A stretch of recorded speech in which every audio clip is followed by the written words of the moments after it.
Salut à tous, la team OL, Thomas M. Show pour OL Fan TV, accompagné de mon fidèle consultant Jean-Paul Ferreira. Comment ça va, Jean-Paul? Ça va pas mal, et toi? Bah oui, regarde, petite chemise d'été, bon, il fait encore beau, on a l'impression d'être encore en vacances. Mais on est du côté de la Pardieu, tu vois, c'est comme si c'était la plage. Pratiquement, ouais. Pratiquement, hein. Tu es détendu? Oui. Je te sens même plus détendu que Bruno Genesio. Ah, c'est pas dur. Et oui, ça a buzzé ce week-end la vidéo d'un supporter amateur qui était à la sortie d'une grosse boîte de nuit lyonnaise où fêtait son anniversaire notre célèbre coach lyonnais. Il fêtait ses 52 ans en famille. Ah bah, il fêtait pas la victoire, hein, ça c'est sûr. Ah oui, voilà, il était en train de fêter son anniversaire un soir de défaite. Et à la fin de la soirée, bon, on connaît pas trop les circonstances, mais apparemment, quelques supporters un peu éméchés étant dans le club l'auraient insulté ainsi que sa fille. Et dans la vidéo, on voit un Bruno Genesio passablement énervé, en train de vouloir essayer de courser ceux qui l'ont insulté en disant « Je vais lui niquer sa mère !» Et là, d'accord. ah oui, En mode pro-chevalier qui... Pardon, c'était une insulte, mais c'est ce qu'a dit Bruno Genesio dans ces termes-là. Donc vous le voyez courir avec une foulée légendaire de quelqu'un de 52 ans. Il n'a pas la même foulée qu'Usain Bolt, mais il va pour aller chercher le supporter en question. Et vous voyez sa famille essayer de le rattraper en lui disant « Bruno, non Bruno, ne fais pas ça !» Reviens, je les mets à la maison, d'accord. Okay. Voilà, un vrai pétage de plomb. Qui a fait le buzz sur les réseaux sociaux, qui a été largement diffusé et commenté, qui prouve à quel point la situation entre les supporters lyonnais et le coach est plus que tendue.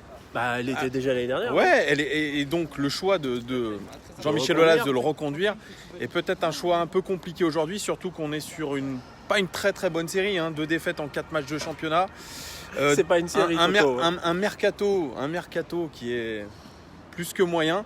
Et là, on s'attaque plus à Bruno Genesio, le coach, on s'attaque à Bruno Genesio en tant qu'humain et à sa famille. Et je trouve ça déplorable, une nouvelle fois, que ça atteigne ces proportions-là. Qu'est-ce que tu en penses, Jean-Paul Ferreira? Eh bien, j'en pense que tu trouves ça déplorable. En même déplorable. temps, tu es le premier à faire du Genesio bashing. Oui, mais moi, je parle pas de l'humain, je parle pas du mec. Moi, je parle de l'entraîneur, de ses choix tactiques. Ah, bon. Quand ça commence à vouloir en venir à sa famille, à insulter ses proches, etc., à qui il est lui, non, je suis pas d'accord avec ça. Et maintenant... Mais personne peut être d'accord avec ça, tu mais me oui. fais rire. Mais dis-moi, c'est pas la première fois qu'un entraîneur de l'OL est comme ça, sous le feu des critiques ou, Oui, t'as eu Puel. Bah voilà. En même temps... T'as eu Didier Deschamps aussi, avant la Coupe du Monde.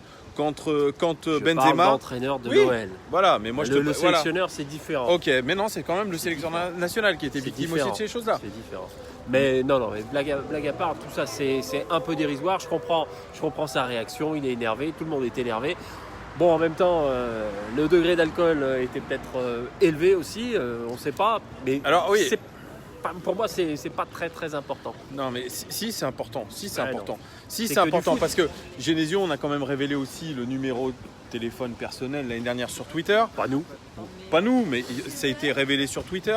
Moi, tu me dis ouais, on reste que sur les Lyonnais. Bah non, il y a eu Arsène Wenger. Arsène Wenger du côté d'Arsenal, il a été vilipendé par une bonne partie des fans des Gunners qui voulaient son départ, et il a révélé plusieurs mois après son départ qu'il avait eu toute la saison dernière un garde du corps avec lui. Alors est-ce qu'il faudrait un garde du corps à Bruno Genesio? Ou alors doit-il démissionner? Parce que alors il faut espérer que le garde du corps ce soit pas ni Jérémy Morel ni machin, parce que les soldats. Voilà, puis ils ont du mal déjà à rester près des attaquants. Alors s'il fallait protéger. Tu fais du Morel bashing, je t'interdis, c'est mort. C'est interdit ça. Non mais voilà, on peut se poser aujourd'hui la question de la légitimité de Bruno Genesio, et si il peut aujourd'hui continuer dans son rôle de coach, sachant qu'on attaque maintenant sa famille et que lui n'arrive plus à l'accepter, ça. Il n'arrive plus à l'accepter, et ce qui peut être compréhensible, mais peut-il encore une fois diriger l'équipe de l'Olympique Lyonnais après ce qui s'est passé? Eh ben c'est simple, il y a une petite trêve qui s'annonce là. Oui. Ils auront le temps de se calmer, de réfléchir, et Genesio il fera bien ce qu'il aura envie de faire. Simplement, le début de saison est pas bon. Il commence... Et il continue à être contesté. Si ça déborde sur le privé, ma foi, il fera bien ce qu'il aura envie de faire. Mais que je sache, l'an dernier ou en fin de saison, il ne me semble pas qu'il ait évoqué une seule seconde le fait de partir de lui-même.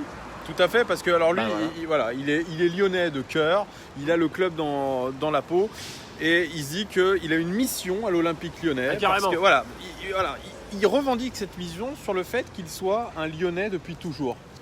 Très bien, c'est ce que lui ont dit les supporters. Très bien, tu es loyal avec le club, mais maintenant stop. Tu nous as qualifiés en Ligue des Champions, stop. On attend toujours la réaction de Jean-Michel Aulas par rapport à cet événement quand même, parce que c'est pas un petit événement quand même, ça a buzzé beaucoup. Et aujourd'hui, je crois que Bruno Genesio sert de paratonnerre et de bouclier humain. Enfin, voilà, on va dire les choses comme ça. Il prend les coups pour Jean-Michel Aulas. Comme n'importe quel entraîneur en prendrait, des coups, il fera le fusible quand il y aura besoin de faire le fusible. Mais je te dis, encore une fois, il va venir te dire quoi, Jean-Michel Aulas, que le coach n'avait pas à faire ça. On est les premiers à taper sur les joueurs quand ils sont en boîte ou à fêter des défaites. Là, tu vas lui reprocher aussi.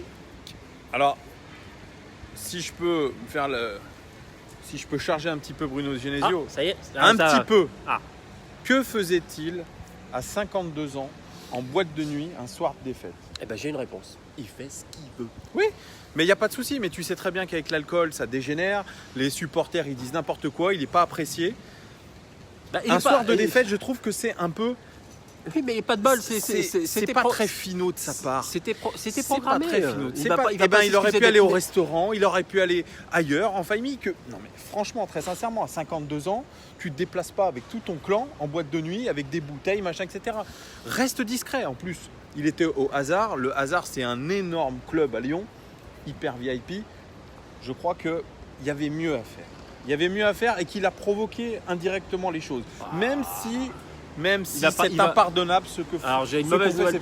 J'ai une mauvaise nouvelle pour toi, parce que si après 4 matchs il commence déjà, d'après toi et dans son esprit, il devrait commencer à se cacher ou à la jouer profil bas, qu'est-ce que ça va être à la prochaine défaite? Profil bas, regarde, on annonce les compositions d'OL au GC Nice.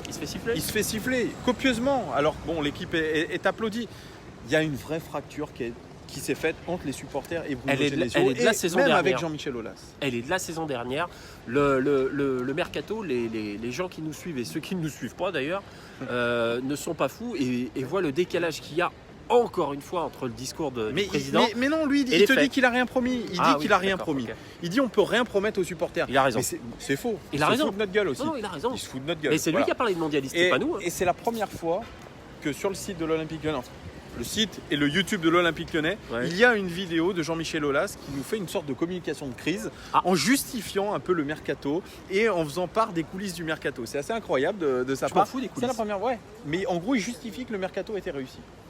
Ça, c'est une sorte quand même de vidéo de crise parce qu'on est actuellement dans une mini-crise quand même. Mais une crise plutôt entre les supporters et l'institution OL. Et les prochaines échéances, c'est après, donc dans 2 semaines, après la trêve internationale, la fameuse Ligue des Nations, où on va se déplacer à Caen et ensuite à Manchester City. Et toi, je crois que sur le match OL au GC Nice, tu n'as pas été trop rassuré par ce que tu as vu. Non, j'ai pas été rassuré parce que je redoutais le côté, encore une fois, qu'ils aient un peu la tête ailleurs. Ok. Ce match, ils le rejouent 10 fois, ils doivent le gagner 9. Pas de problème. Bah oui. Sauf que manque de bol, ça fait quand même la 2e défaite. Celle-là à domicile, il valait mieux l'éviter contre un adversaire qui est tout pourri. Et on verra à la fin de la saison on sera Nice. Moi, j'ai trouvé des joueurs intéressants. À Nice. Que ce soit Tamézé, que ce soit Saint-Maximin. Et tu penses qu'ils sont bien utilisés par Vieira? C'est un 3-5-2, c'est la même tactique que Manchester City, c'est l'école City, comme je l'avais dit avec John. Pour moi, ils sont en rodage, Nice, et ils seront loin d'être une équipe ridicule. Ok. Voilà, il faut juste que Balotelli aussi se remette en forme, un peu comme Fekir. Toi, Fekir, tu te disais que... Mais il en est où, Fekir, physiquement, lui? Et au niveau de la prépa? Je sais pas, c'est pas celui qui reprend le plus tard. C'est le mondialiste qui reprend le plus tard. 4e match, il est enfin titulaire.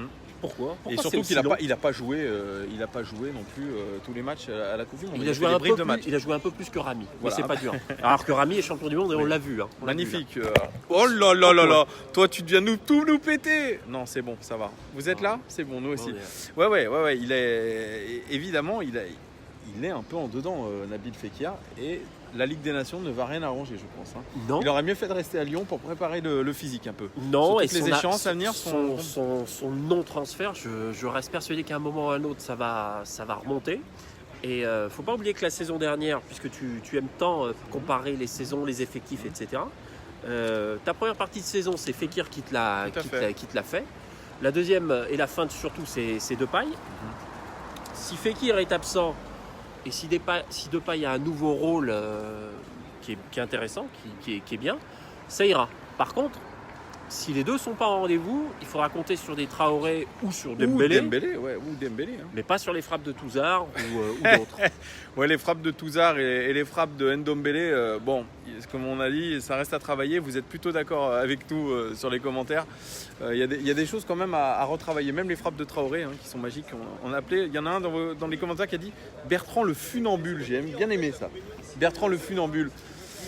Voilà les gars, est-ce que vous êtes d'accord avec nous alors sur ce Genesio Gate? Est-ce que vous pensez qu'il doit démissionner? Est-ce que vous trouvez l'attitude des supporters? Mieux, pas simplement qu'il doit démissionner.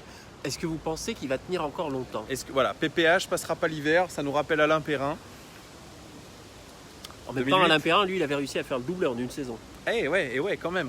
Donc voilà les gars, qu'est-ce que vous pensez un peu de cette vidéo sur Bruno Genesio? Si vous l'avez pas vu, surtout. Oui, allez la voir. Et l'écouter surtout. Allez la voir, regardez sur Twitter. Vous mettez vidéo Genesio et dites-moi ce que vous en pensez. Et puis si vous êtes confiant pour l'après-trêve internationale avec ces deux magnifiques déplacements à Caen, bien sûr, avec Claudio Beauvu, on le répète, hein, qui a marqué un beau but ce week-end, n'empêche. Claudio Beauvu, qui aura envie de revanche contre l'OL. Déjà.